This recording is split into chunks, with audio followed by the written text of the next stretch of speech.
Hello, संपूर्ण रामायण के भाग 16 में आपका स्वागत है। आज हम सुनेंगे सीता राम जी का एक दूसरे से विवाह के समय वचन मांगना।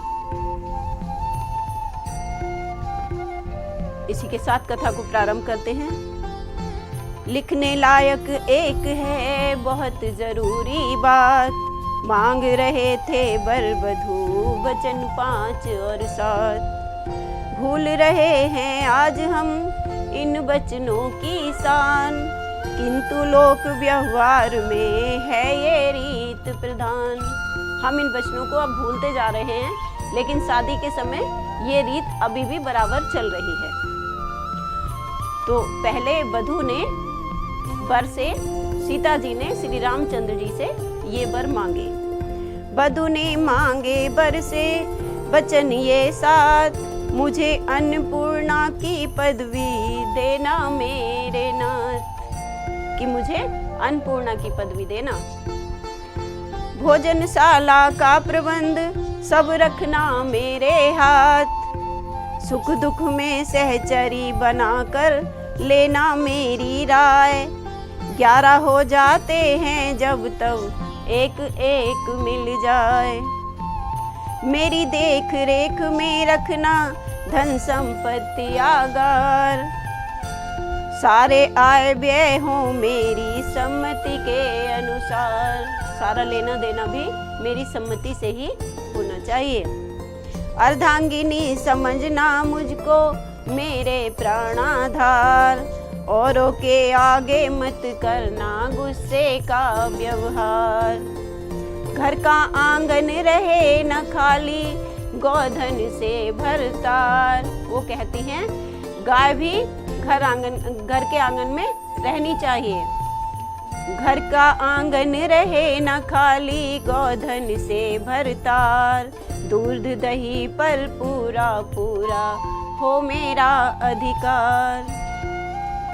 ऋतु अनुकूल धर्म का करना कभी नियम ना भंग, तीर्थ यज्ञ दान आदि कार्य में रखना मुझको संग। लोक और परलोक सुधरने का करना उद्योग, ऐसा काम करना जिससे ये लोक भी सुधरे और परलोक भी सुधरे। ऋषि जीवन में भी जीवन धन हो मेरा सहयोग। इस तरह सीता जी ने 7 वचन श्री रामचंद्र जी से मांगे, और जब श्री रामचंद्र जी ने ये सारे वचन पूर्ण करने की हामी भर दी, तब अब रामचंद्र जी ने सीता जी से 5 वचन मांगे।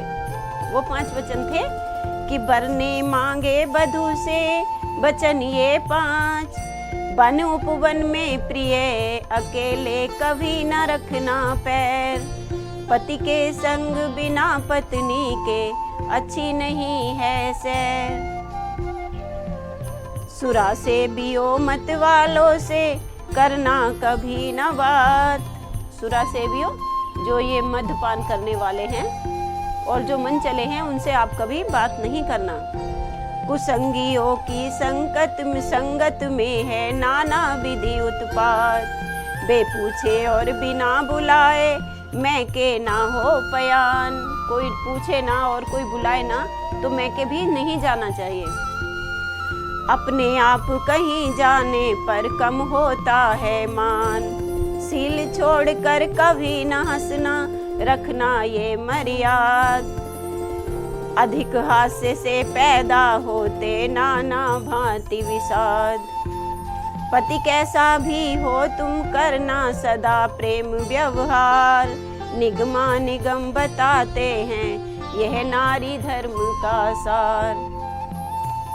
तो इस तरह जब रामचंद्र जी ने भी 5 वचन मांगे और सीता जी ने उसकी पूर्ण सम्मति कर दी कि हाँ ये ठीक है, तो फिर आगे होता है, इस प्रकार जब परस्पर हुआ वचन व्यवहार, तब सीता मांगिनी बनी धर्म अनुसार।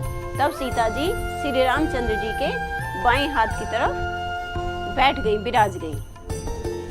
आए बंदी बेस में अब चारों ही वेद, वहां पर इस समय चारों वेद ही उपस्थित थे। गुप्त शक्तियां ही वहां समझ सकी ये भेद। इस चीज को और कोई नहीं समझ सकता। जो गुप्त शक्तियां थी, जो जैसे देवता आए हुए थे अपना रूप बदल बदल कर, वो ही इस चीज को समझ पाए थे।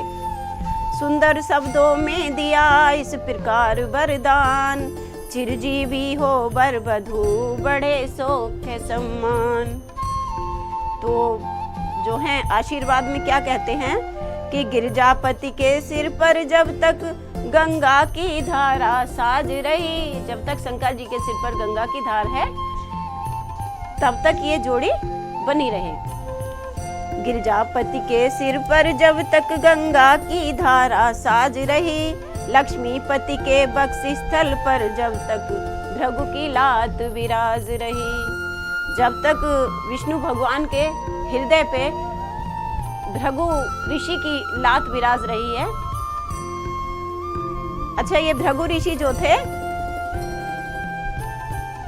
ये ब्रह्मा जी के पुत्र थे। एक बार हुआ क्या कि जो भृगु ऋषि थे वो ब्रह्मा जी के पुत्र थे, और एक बार सारे ऋषि शारदा नदी के तट पर एकत्रित हो जाते हैं, और वहां वैसे ही बात चल पड़ती है कि इन तीनों देवों में, ब्रह्मा विष्णु और महेश में सबसे बड़ा कौन है।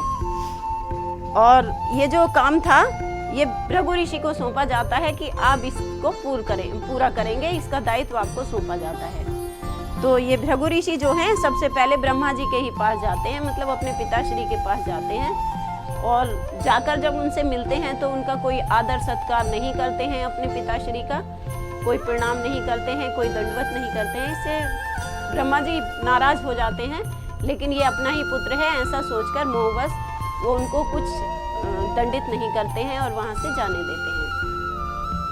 तो आगे जब वो जाते हैं तो दूसरे नंबर पर वो महेश भगवान के पास जाते हैं, मतलब शंकर जी के पास जाते हैं। शंकर जी उनसे प्रेम पूर्वक मिलने के लिए, उनका आदर करने के लिए आगे बढ़ते हैं, लेकिन भृगु ऋषि उनसे भी नहीं मिलते हैं, उनको कोई आदर सत्कार नहीं देते हैं। इस पर शंकर जी भी नाराज हो जाते हैं, लेकिन ब्रह्मा जी वहां से भी चले आते हैं और फिर वो विष्णु जी के पास जाते हैं। विष्णु जी उस समय माँ लक्ष्मी जी की गोद में सर रख कर लेटे होते हैं, आराम कर रहे होते हैं, और भृगु ऋषि जाते ही उनके हृदय पर लात का प्रहार कर देते हैं। जब उन्होंने भृगु ऋषि ने उनके हृदय पर लात मार देते हैं, तब वो शंकर जी विष्णु जी जब उठते हैं और उठकर कहते हैं, हे ऋषि मुनि, आपका कोमल चरण जो है मेरे हृदय पे लगा है, ये हृदय वज्र के समान सख्त है, इससे कहीं आपको चोट तो न लग गई। जब इस तरह भृगु ऋषि उनकी बात सुनते हैं और उनको आदर भाव से देखते हैं, तब वो वापस आ जाते हैं और आकर सारी कहानी सारे ऋषि मुनियों को बताते हैं। तब वहाँ पर ये निर्णय हो जाता है कि विष्णु भगवान ही जो हैं ये सबसे श्रेष्ठ हैं, ये पृथ्वी का पालन करने में पूर्णतः सक्षम है। और इस तरह आज भी जहाँ कहीं लक्ष्मीपति होते हैं वहाँ पर उनके वक्ष स्थल पर भृगु की लात अंकित है। और तब तक यह बानक बना रहे, जब तलक चांद चांदनी रहे, यह बना रहे वह बनी रहे, जय बना रहे जय बनी रहे। वहाँ सब देवता ये आशीर्वाद उनको देते हैं, ये बना रहे मतलब ये दुल्हन और ये दूल्हे हमेशा खुशहाल रहे, बने रहे। उठे पूर्ण आनंद में जनक जोड़ कर हाथ, एक और भी विनय है अब तो कौशलनाथ। दशरथ जी से कहते हैं अभी एक विनय और रह गई है। संबंध आपसे होने पर सब भांति कृतार्थ हो गए हम, सागर की धारा से मिलकर नद समचरितार्थ हो गए हम। अब नहीं किसी की चाह रही, पकड़े जब पांव रावरे के। जब हमने श्री रामचंद्र जी के पैर पकड़ लिए हैं तो अब किसी और की चाह हमें नहीं है। इस नाते ने ऐसा ना था, बन सकते नहीं दूसरे के। यह चरण हाथ में आए हैं तो नहीं हाथ से छोड़ेंगे, रघुकुल से नाता जोड़ा है, रघुकुल से नाता जोड़ेंगे। हे स्वामी अपने सेवक का पूरा उत्साह कीजिएगा। शत्रुघ्न भरत लक्ष्मण का भी बस यही विवाह कीजिएगा। उन्होंने बात रख दी कि श्री रामचंद्र जी का तो हम विवाह कर ही रहे हैं, इन तीनों राजकुमारों का विवाह भी आप यहीं पे कर लीजिए। मेरे समीप के नाते की महलों में 3 कुमारी हैं। मेरे नजदीक के नाते की रिश्तेदारी की 3 कुमारियां मेरे महल में हैं। तीनों भ्राताओं के सुयोग्य वे तीनों राज दुलारी हैं, और इन तीनों भाइयों के योग्य भी हैं वे। मांडवी भरत जी को समुचित, श्रुति कीर्ति शत्रुघ्न जी को है। उन्होंने हिसाब भी लगा लिया कि किसके साथ किसका विवाह करूंगा मैं। मांडवी भरत जी को समुचित, श्रुति कीर्ति शत्रुघ्न जी को है। उर्मिला सिया की लघु भामिनी, उर्मिला सिया की लघु भागिनी अर्पण श्री लक्ष्मण जी को है। अभिलाषा अभी पूर्ण होगी, आज्ञा की केवल देरी है। समधी भी हैं, वर कन्या भी, आचार्य और मंडप भी है। वो कहते हैं दशरथ जी आप भी यहाँ पर हैं, कन्या भी हैं और वर भी हैं और आचार्य भी हैं और मंडप भी सजा हुआ है। मिथिलापति की बिने सुन बिह से कौशल राय, गुरु आज्ञा से कह उठे हाँ ये भी हो जाए।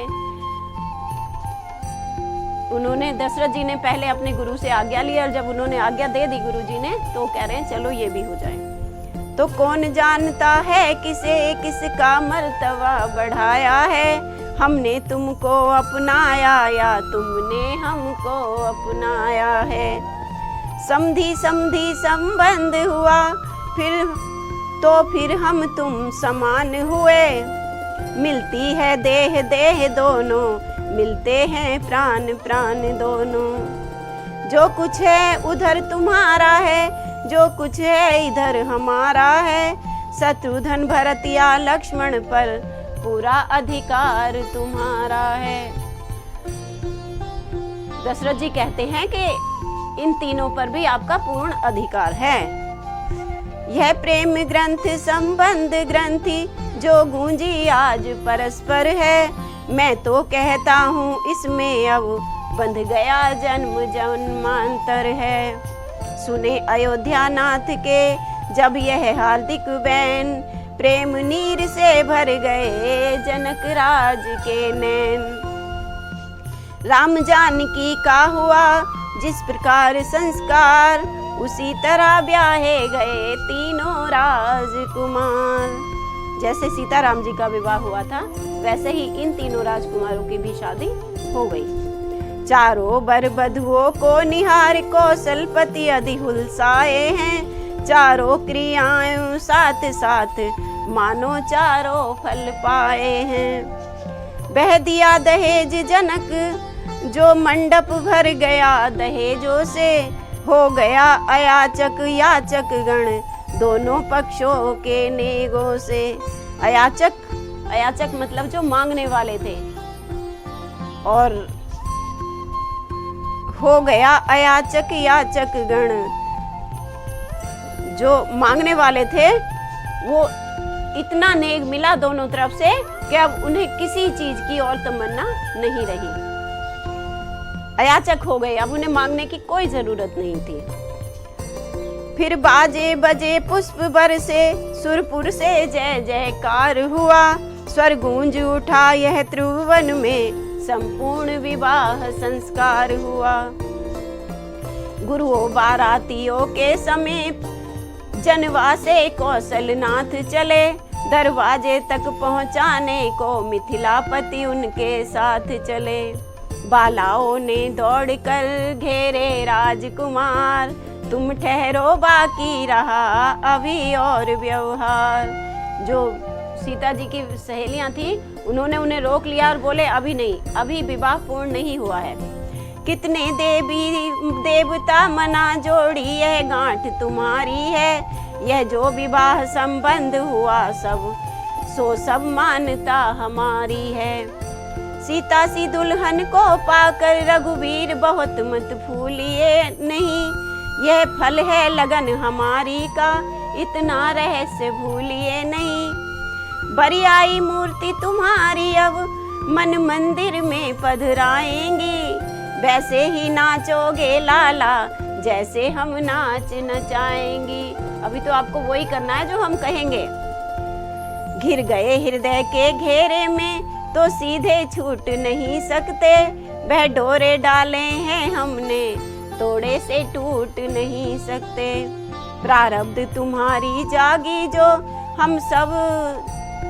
हम सब बारी जाती हैं, मन भी दे दिया सिया बीदी खुद भी बलिहारी जाती हैं।